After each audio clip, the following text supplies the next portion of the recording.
Hello and welcome back. We are doing a bowl build today. So this is a 8-litre vase. So we're going to get it planted up with some hardscape in it and a good few plants so that we can put some shrimp in it. This is going to be a gift for a family member. So let's get started. So the first thing I'm going to do is put a nutrient layer in so that it will be self-sustainable. So this time we've got Denelai's Nutribasis, which we're going to just put in as the first layer in the bottom of the bowl.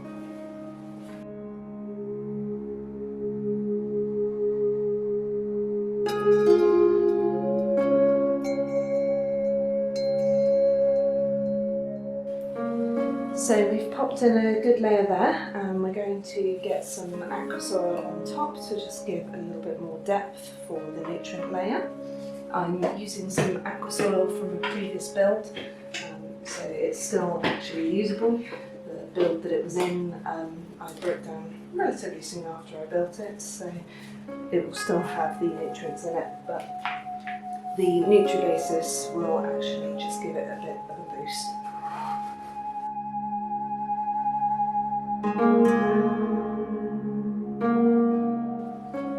And finally, I'm just going to pop some root tabs in to just give it that last bit of a kick. This is such a small build, I'm just going to use one and break it into a couple of pieces so that I can scatter it.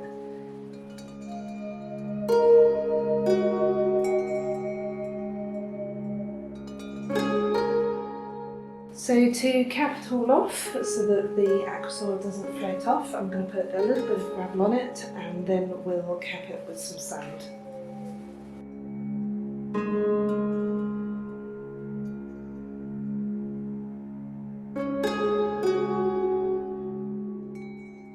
And I'm just going to use a little bit more gravel at the back to bank it up a bit so that it gives a good sense of distance.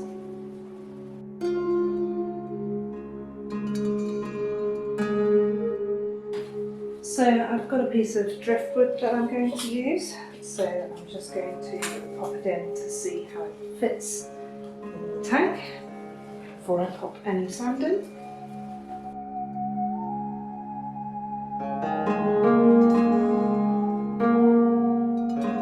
And there we go. And then I'll put a little bit of sand in and then start situating the rocks around. In fact, I'm actually going to take the wood out and then put the sand in.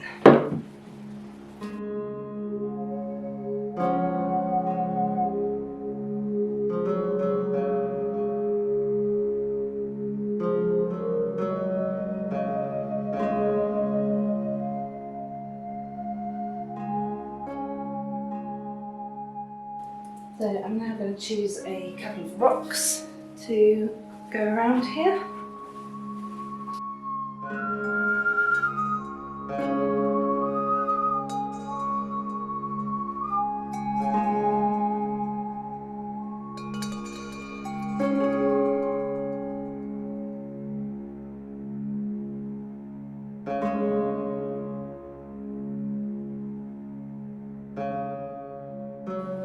Okay, I think that looks good. I want to add some little bits of wood as if the tree has roots creeping all over the rock system.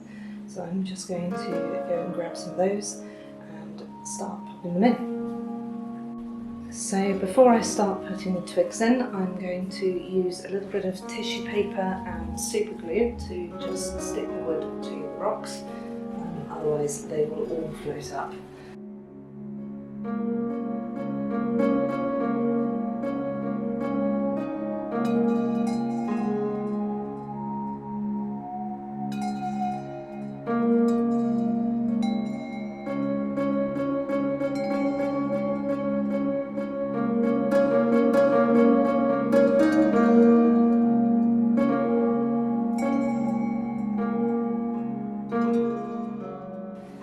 Okay, now to get some more little roots and pop them around the tree trunks.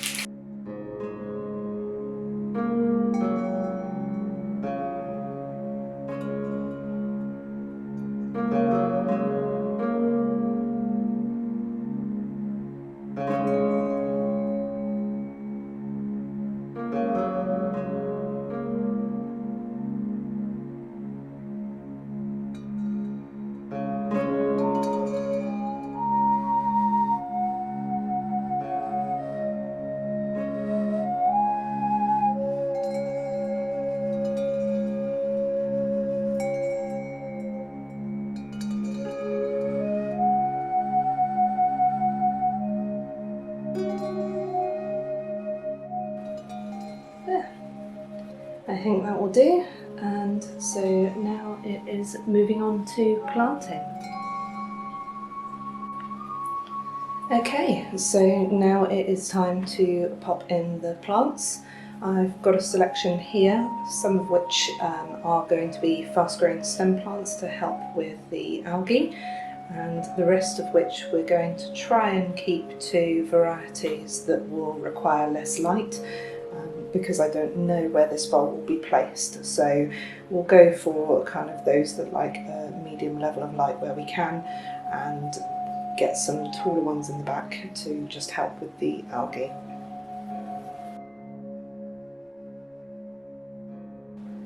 So we're going to get the stem plants in first, and I've got a couple of varieties here.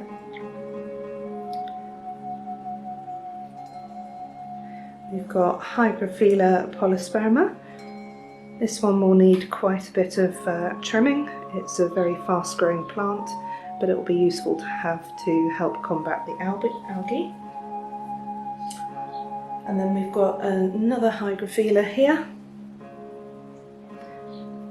Hygrophila corymbosa. So again, this will need trimming, but hopefully not quite as much as the polysperma, so we'll get those ones in the background first. So I'm just going to give this a bit of a spray down because it's been a bit dry for a few days.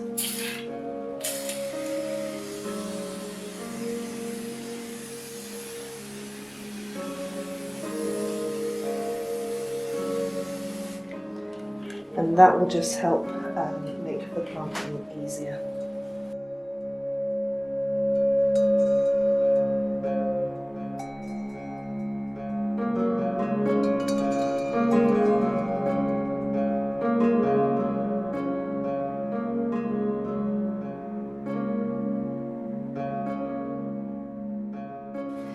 And then we've got a couple of crypts, which I've taken from another tank, which I will tuck around the sides because these are quite large ones.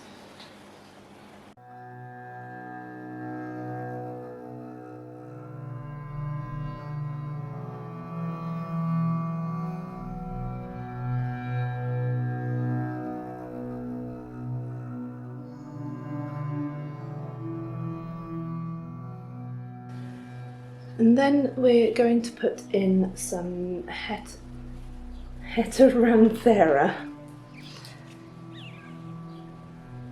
So this is a mid-ground plant. I'm only going to dot in a few pieces here and there because it will grow a bit taller, but I'm going to keep it minimal. I've actually changed my mind.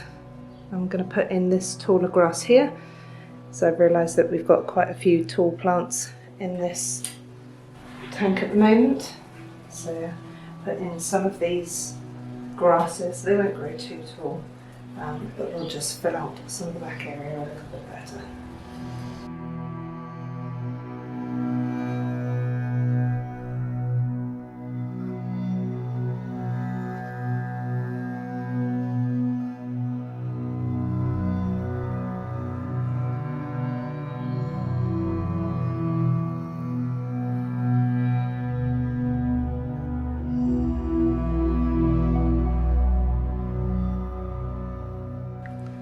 And just before we move on to the foreground, we're going to pop in a couple of small Bucephalandra onto the wood. So we're going to stick those on with a little bit of super glue gel.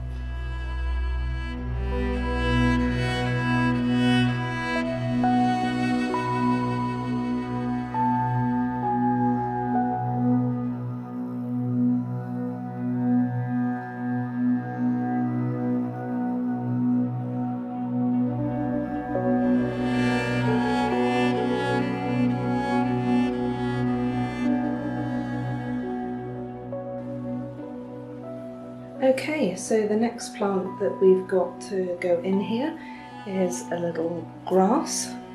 So this is the Ariocaris. Just get the Ariocaris, there we go.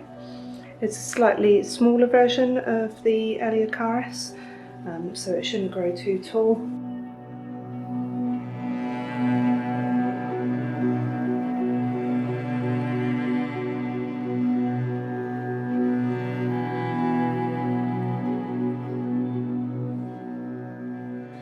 There we go. So now we just need to fill it up.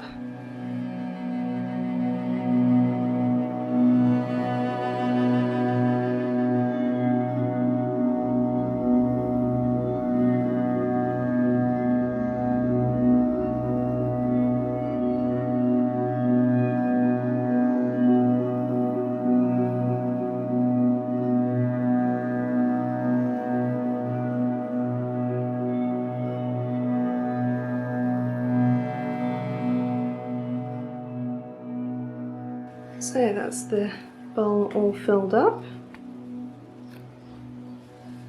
As you can see, we filled it up quite high. There's quite a lot of wood still visible, which is what I wanted for the look of this particular scape. And I'm just going to pop some floating plants on top. These are red root floaters. Again, because I don't know how much light level this tank is going to have, I don't know how red they'll go, but at least it will help with the algae.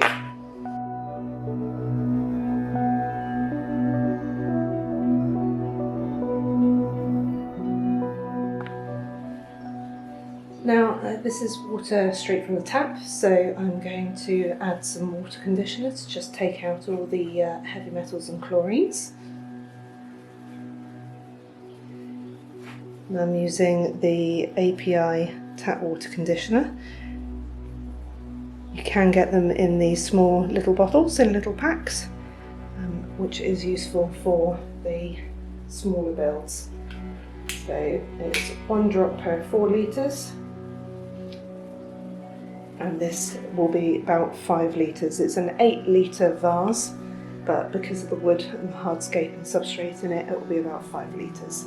So we're just going to put one little tiny drop. There we go, in there.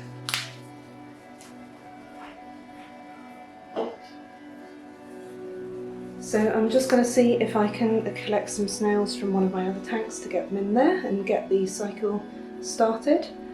And then we'll look at popping in a little bit of beneficial bacteria with the snails to get it going. So I got just a handful of little baby snails. There's some little ram's horns and a bladder snail in here. So get those in.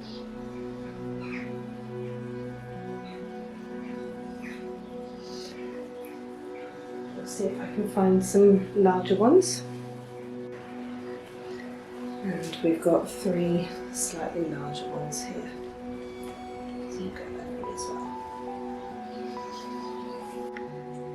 So now we'll pop in some beneficial bacteria because that will help. And it's API's Quick Start. Again, they do these little bottles. The measurements are on the bottle, but we don't need a huge amount for this again because we're only looking at about 5 litres. So just pop in a little bit there. It's about a mil that I've used for this. And there we go. Now I'm going to leave this to sit for a few weeks. So I'm going to bring it out of the conservatory so that it doesn't get completely covered in algae for the light levels. And we'll just leave it to sit for about 2 or 3 weeks just to see it settle in. And then we'll come back to it because we'll put some shrimp in and let them settle in before we then give it back to the person that I'm making it for. So I'll see you in a short while. So we're actually coming to you a little later than a couple of weeks. This has probably been established now for about 5 weeks or so, and we've got a selection of shrimp in here, and as you can see that the water has gone slightly darker due to the tannins leaching out of the wood. So I'll just show you what we're looking like. So you can see the little shrimp are quite happy rummaging around on the bottom there. So we've got some orange sakura, I think, and some yellow shrimp there. I found a couple of old snail shells from where snails had previously passed away, so I actually used those as decoration in the tank. There is another shrimp here, if I get rid of the reflections. There we go. And you can see that the Eleocharis hasn't gone too tall. It's a reasonable length. I doubt it's going to carpet much because it's been in relatively low light, because I want to get the system used to the low light levels. The plant that we've got here, which is another grass, I can't remember the name of, but it's producing some nice twisty leaves, which provides quite a nice aesthetic to the tank. The one thing that we did find is that the little bucephalandras that we attached to the wood unfortunately didn't take very well. They were from in vitro pots, so I think possibly what happened is that they were in the pots too long and it just didn't take to the water after being taken out. So I actually replaced them with a couple of larger bucephalandra plants here. So we've got one around this side and one up towards the back, up there. And the only other change that I made is that I did remove the red root floaters. They were again from an in vitro pot and they were quite tangled, so they didn't really work. So as a rarity, I actually purposefully put in some duckweed. I usually try and avoid duckweed because it's a nightmare to get rid of, but it's the perfect size for a small build like this. What's quite nice is that you can see the shrimp from the top as well as you're looking down into it. The wood naturally gets a little bit of mould and bacteria on it, but it's nothing too bad, so that seems to be doing okay. And yeah, it's generally quite nice just watching it. You find, as with the case of a lot of shrimps, they tend to hide quite often, so there are times where you can't see them, but the person I'm giving this to has a young daughter, so I think she'll quite enjoy trying to find shrimp in the bowl.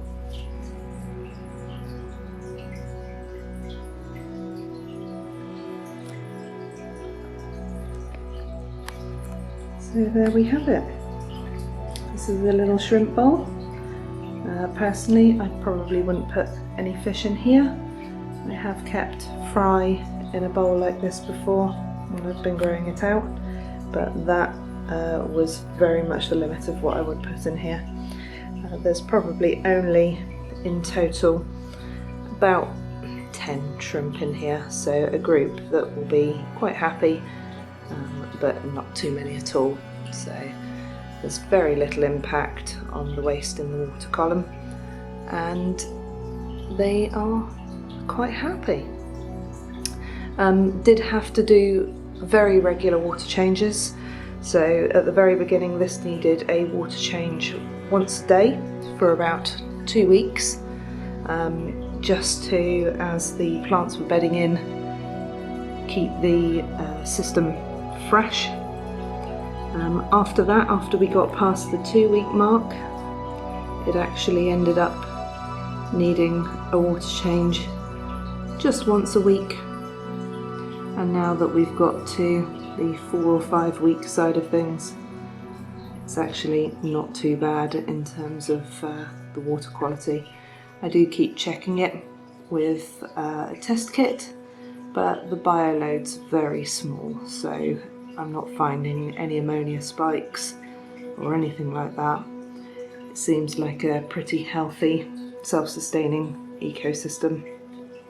So what I tend to do now is, when the water at the top of the bowl naturally evaporates, I top it up, and that puts a good amount of oxygen into the water and just freshens up the water slightly. And everybody seems to be quite happy. This has been a nice one to do. It's been less complicated than some of my bigger builds, and it's quite satisfying. You can put this kind of bowl pretty much anywhere and watch everything. So thank you all for watching. Please do like and subscribe for more on my channel. I've got a couple of build videos coming up. I've got my mum's tank that I made for her, a little aquarium, about 45 litres, and I've hopefully got more coming soon, because I will at some point need to redo the scape for my black water tank, as that's well overdue. And in addition to that, we've also got a brand new tank for the office, a 55 litre tank, which is using a little external Oase filter, which will be quite nice to show everyone. So yeah, as always, thank you very much, and I will see you next time.